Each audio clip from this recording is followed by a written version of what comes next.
going on, Jerome's? Beautiful Monday. Birds are chirping and stuff, and it's time for another Vikings news dump. That's right. So Vikings wrapped up the preseason on Saturday against the Eagles. Stunning win. 3-0.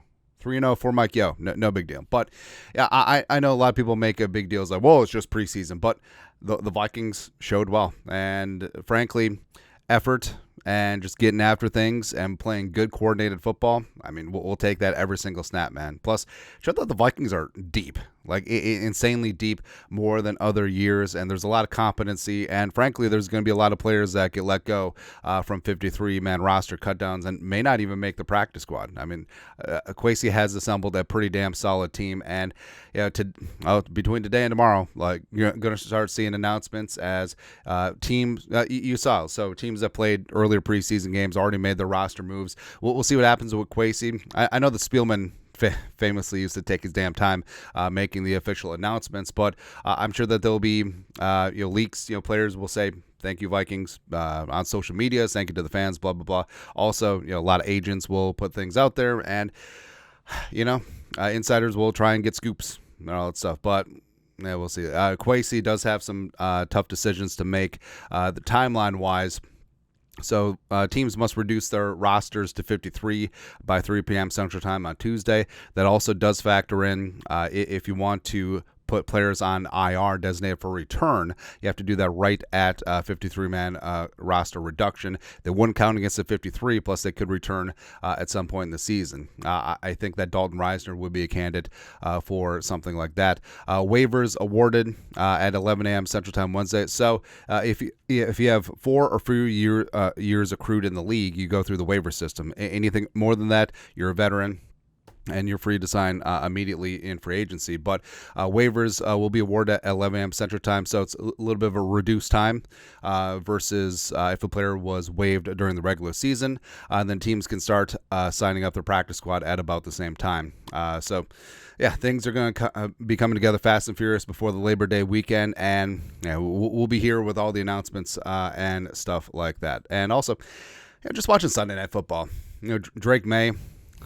The Patriots are bad, man. Not gonna lie. Like I think that you see the upside with Drake May, but the offensive line is bad. I mean, the weapons are kind of nice. Maybe they'll round into form. I like Jalen Polk. I love Javon Baker, KJ, elder statesman out there too. But it's gonna be a long season for the Patriots. Like, there's a couple of teams that are just straight up gonna be booty, and the Patriots are certainly one of them. Washington. So even though they trade Jan Dotson, that might be addition by subtraction. And I like Jaden Daniels. I loved him at Arizona State, loved him at LSU. And plus, I mean, our guy is Scary Terry. Scary Terry is the man. And obviously he's going to be wide receiver 1 with Daniels. Although, I feel like the Brandon Ayuk drama just won't end. But reuniting him with Jaden Daniels, they were together back at Arizona State back in the day. I think that would be glorious. And Ayuk and Scary Terry together would be fantastic. But it got me a little bit melancholy because Daniels already been named the starter. Frankly, Drake May should start. Drake May probably would benefit by sitting, but the Patriots are just gonna be so bad. Just give the fans some hope. And you could ruin Drake May, but also I don't see this team improving anytime soon. So try them out there at some point. I understand that that's dumb logic, but don't care. Don't care, man. And it made me feel a bit melancholy because we'll never know. We'll never know our guy. And because he was put on IR before 53-man cutdowns, he's not eligible to return, and I'm fine with that. I mean, full meniscus repair, just give him the full 4 to 6 months, whatever he needs. But the comeback story, it's going to be glorious. Right. And I know that the whole plan was likely not to have him play this year anyway. Have Sam Darnold be the bridge quarterback. And you look at guys like Chad Greenway, tore his ACL first kickoff, I believe, in the first preseason game. And then he came back and was one of the best Vikings linebackers of all time. So I'm banking that McCarthy obviously going to be attacking rehab, and even though he won't be able to practice, he'll still get the benefit of being in the building, sitting in those meetings, getting all those mental reps. So he should be fine. Our guy KJ just dropped one. Come on, man. Come on, Drake May. Throw a better ball to KJ Osborne. Let's go. I'll always love KJ. That's just the U being the U, man. Then So Vikings Twitter account put this out. So then and now, training camp, as Vikings wrapped up training camp. So back in the day. So Mike Tice. I kind of miss the Mike Tice days, man. Yeah, obviously Red McCombs was not too great of an owner because, the team definitely cut corners in spots, and Red was looking to move the team to San Antonio, but also it's weird. So the University of Texas, Hokum baby, business school is named after Red McCombs, so he's a distinguished alumni there. So it's so weird because obviously McCombs, rest in power, is beloved down there. Up here, not so much. It's like I guess it's like Norm Green in Dallas. That's Dallas, but Randy Moss. So Randy Moss, cornrow era is my favorite era for Randy, man. Also, on the bottom you got Kevin O'Connell and Justin frickin' Jefferson. So head coach and wide receiver one, great relationship. Frankly, I would be okay with a Justin Jefferson ratio. You go with that. You guys remember that? So, Mike Tice was talking about getting the ball to Randy Moss 40% of the time on offense, which is not sustainable, but I kind of like it. Yeah. Also, from that same collage, so Dante Culpepper, get your roll on, baby. That's right. Now, Dante was like the first of the ginormous quarterbacks. Like Dante before Cam Newton, Dante before Anthony Richardson. Like Dante was 6'5", 260, built like a 3-4 defensive end, had a cannon for an arm, small hands. But could you imagine, so Dante wasn't like a running quarterback per se, but he could move a little bit. And say you're like a 5'10", a $190 cornerback, and you're setting the edge out there, and you turn around and Dante Culpepper just bearing down on you. And then Sam Darnold. See, I know it's the cut of the jersey, but he kind of looks like, you have that friend you go to the beach with, and like they wear the t-shirt, but they roll the sleeves up, trying to get just a little bit of sunshine on the guns. That's what Sam Darnold looks like, man. But I don't know, like, do we take back Kirko chains and turn it into Darnold chains, or is that just played out? I don't know, man. But I know people want to poo-poo on Darnold. I get it. But this is the best situation that he's ever been in. And I actually think that he has a chance to do some good things here, man. And also the unevenness of Darnold at training camp practices, I think it has way more to do with Flores' defense than anything with Sam Darnold. Speaking of that defense, so a player that may not be involved is Lewis Cine, 2022 first-round pick.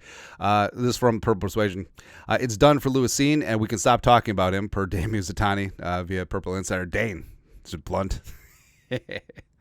Cine was basically invisible and had a very egregious missed tackle, and then followed up with a pass interference penalty. I think it's done for him. I think we'd stop talking about him. Yeah, and Cine, he put up a big time game against the Browns, but against the Eagles, and we said it was a big time game for him. So he needed to show well, but he didn't. Right, a couple missed tackles. Wasn't great in coverage. Had that pass DPI. Also had a holding on a kick return, so that really diminished his special teams value. So it may be a wrap. And the Vikings have to eat some dead cap. But I don't see a team trading for Lewis Cine right now unless the Vikings eat his entire contract. So who knows? A couple players have earned it though. I love me some Dwight McGlothern. I'm full again. Stay with 47. Although I think he wore 2. He wore 2 and 3 in college.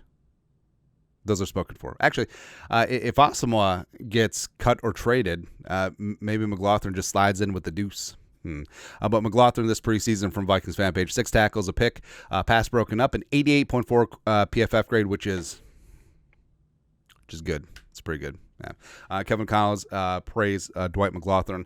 Flores throughout training camp has praised Nudie McGlothern, and I just love his style, man. I just love his technique. He's a technician at the position.